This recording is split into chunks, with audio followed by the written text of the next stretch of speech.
Hi boys and girls, so I'm going to be showing you an example of how to use 3 colors, magenta, yellow, and turquoise, to mix all the colors of the rainbow on your paper. I'm going to do 1 dot of turquoise, 1 dot of yellow, I'll do that one over here, and 1 dot of magenta. And magenta and red are very similar, and we're going to use magenta instead of red when we do color mixing. To start out, I can take a little red paint and mix it towards the blue or the turquoise. And if you see how we mix it together, what color do you see now?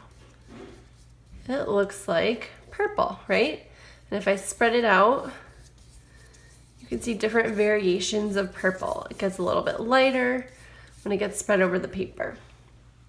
Now, I don't want to use the same brush because I already have blue and red on it, and if I mix both of these together with yellow, I'm going to get a color of brown. So for my next color, I want to get a different brush, or you can wipe your brush off. So I'm going to take my yellow, and I'm just going to mix a little bit of red into it because the red is darker, so you want more of the lighter color and less of the darker color. And mixing this together, I should get some kind of orange. Add a little bit more. See how that goes. It's kind of like a darker orange. Now you can see the orange. Oh, I should have done that over there. Whoops. So pink and yellow makes orange. Now I'm going to put my brush over here. The next one that I'm going to do is yellow and blue. And I'm going to do that over in this spot, even though I have a little bit of purple there. I'm going to take a lot of yellow and put a little bit of turquoise because, like I said, I add just a little bit of the darker color. And yellow is the lighter color. And now that gives me green. So yellow and blue or turquoise make green. Yellow and magenta make orange. And magenta and blue make purple. So now I can see what these colors look like. I can actually go and do something kind of cool. You're going to be able to use a few different materials to create textures or different kind of patterns on your paper. So when you're painting, you can still have some turquoise areas, just regular turquoise. It doesn't have to be mixed, okay? One of the things I like to try is using a piece of card. So this is a hotel key card, but you can also use cardboard.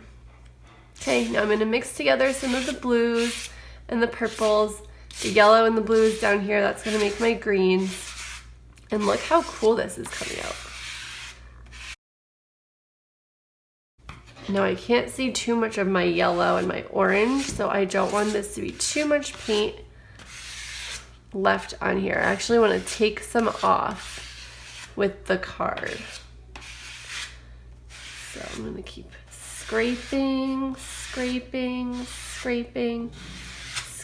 it off. And now, so I have this, I'm going to just put this to the side. Probably going to get rid of that after. I'm going to take some things to create textures. So I can use this bubble wrap.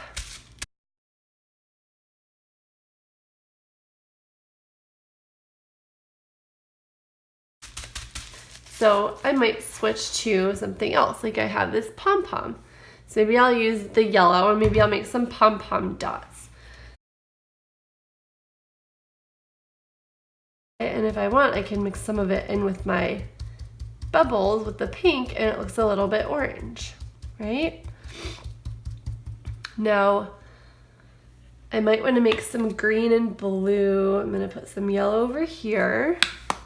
I'm going to get my turquoise one more time. You just want to be careful because when you have this much paint on your paper is going to be very wet. So you don't want to accidentally rip it or put too much paint on it, because then it'll be hard for you to carry it without it ripping. I'm gonna take my little Hot Wheels here and I'm gonna use the wheels to paint some designs all over the paper. And you can see how it's already mixing, it's turning green. Now I don't want to do it way too much because it's gonna start taking over everything else I already did. And I'm really liking some of those contrasts. So some of the dots you can still see in the background. So I think this is good for me. I love that I have yellow, orange, pink, blue, purple, and green, and different shades of them as well. So when you're finished, you're gonna very carefully lift your paper off of your table, and yes, you're gonna have a big mess around it, and we're gonna wipe that off after. You're gonna very carefully bring it over to the drying rack. So now I'm gonna take this and I'm gonna very carefully scrape up the paint on my table. You don't want to spread it around too much, because if you do this, then it's gonna end up smearing all over your table. So you wanna do is kind of like scoop it up, fold your wipe over, scoop it up again. Okay, and then you'll need quite a few wipes for that if you're like me. So once you do that, you'll go back over it with one last clean wipe to wipe anything that's remaining on your desk. Okay, and that's it.